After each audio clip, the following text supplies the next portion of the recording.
Hello students, today we are going to start a new chapter, that is chapter 4 Animal Kingdom.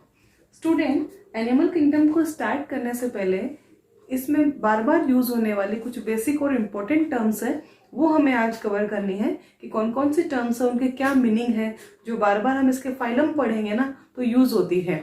तो let us start with some important and basic terms regarding to chapter 4 that is animal kingdom. तो student सबसे पहले start करते हैं solitary. What is the meaning of solitary? Solitary का मतलब होता है यदि एनिमल्स ग्रुप नहीं बनाकर एक सिंगल फॉर्म में रहता है, खुद अकेला रहता है, तो उसको हम क्या कहते हैं? Solitary form. और इसका गुड एग्जाम्पल है हाइड्रा. जब भी आप सिलेंट्रेट स्टार्ट करोगे और हाइड्रा के बारे में पढ़ते हो तो वहां आता है सॉलिटरी लाइफ स्पेन, यानी कि अकेले जीवन बिताते हैं, किसी के साथ ग्रुप में नहीं रहना पसंद करते. Okay, now second term is colonial animals. कौन से होते हैं? कॉलोनियल एनिमल्स वो होते हैं स्टूडेंट जो कि ग्रुप बनाकर रहते हैं, कॉलोनी में रहना पसंद करते हैं. तो इसका एग्जाम्पल होगा हमारा, ये ग्रुप में रहेंगे, कॉलोनी में रहेंगे, हेल्प टू ईच अदर. और इसका जो एग्जाम्पल होगा वो होगा कोरल्स. ओके, थर्ड टर्म है student gregarious animals. Gregarious animals का मीनिंग भी यही होता है कि वो ग्रुप में रहते हैं but not help to each other.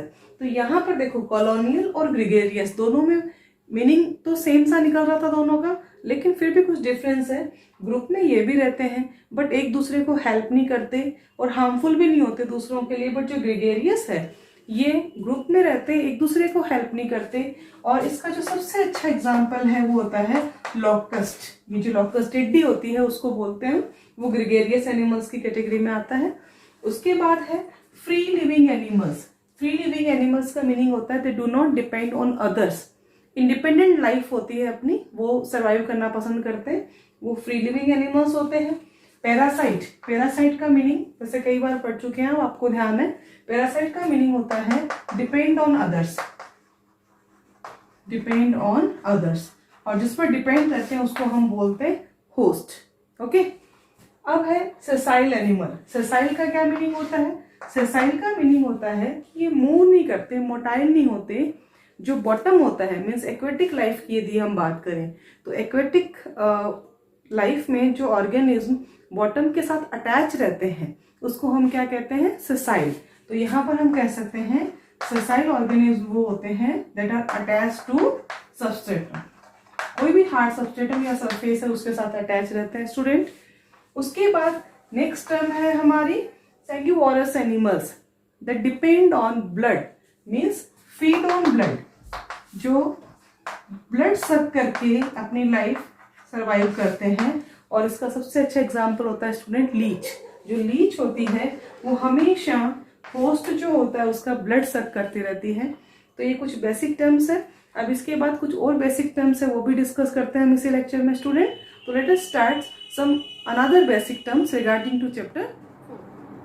तो स्टूडेंट नेक्स्ट टर्म है हमारी HMB. बहुत इंपॉर्टेंट टर्म है और इसको समझना भी बहुत जरूरी है.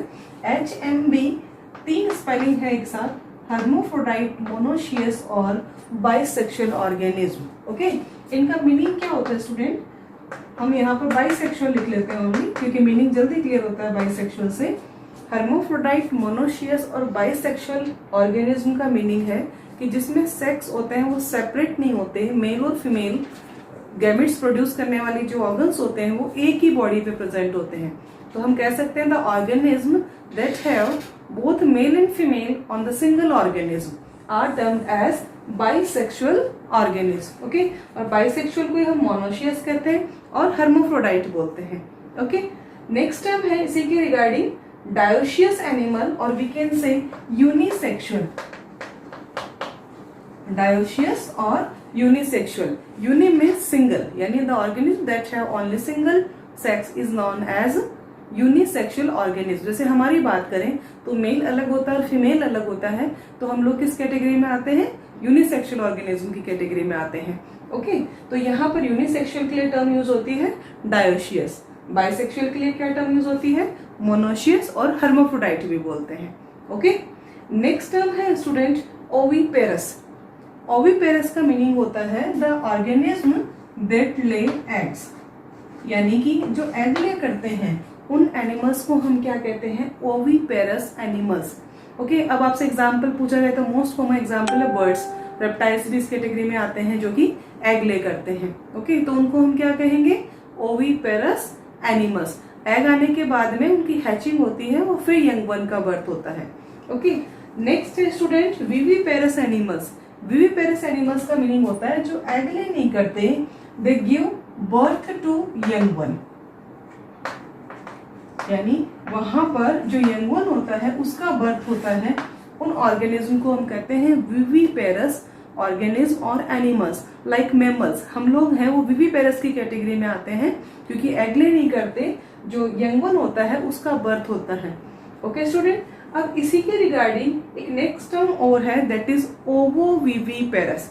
देखो, ओविपेरस और विविपेरस तो अलग टर्म हो गई अपने आप में।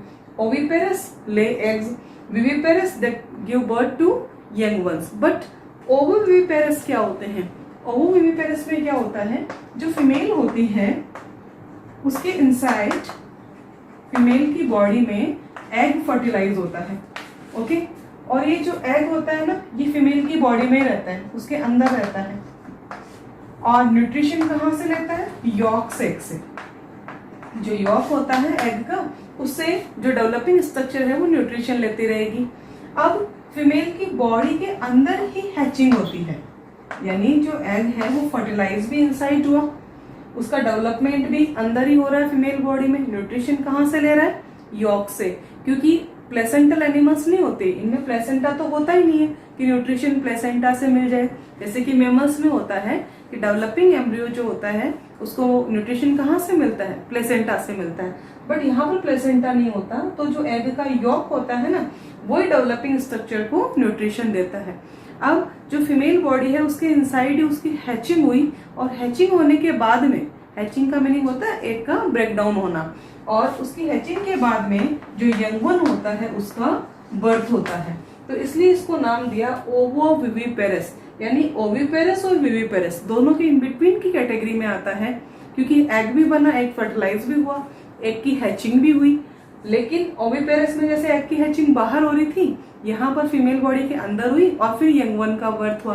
तो एक तरह से देखा जाए तो दोनों जो कैटेगरी थी हमारी, ओविपेरस और विविपेरस, इनकी इंटरमीडिएट कैटेगरी बनी ओवोविविपेरस।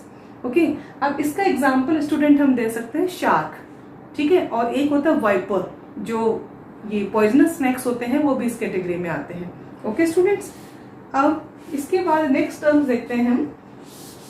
आई थिंक ये टर्म आपको क्लियर हुई होगी। अब उसके बाद नेक्स्ट है हाइबरनेशन एंड एस्टिवेशन।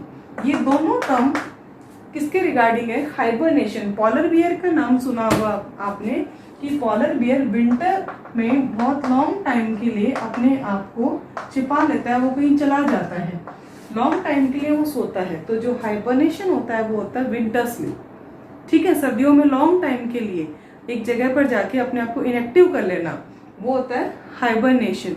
उसके बाद है स्टूडेंट एस्टिवेशन, ये होती है समर स्लीप, कि कुछ ऑर्गेनिज्म जो होते हैं वो गर्मियों में जब टेम्परेचर इंक्रीज होता है तो उस वक्त अपने आप को हाइड कर लेते हैं।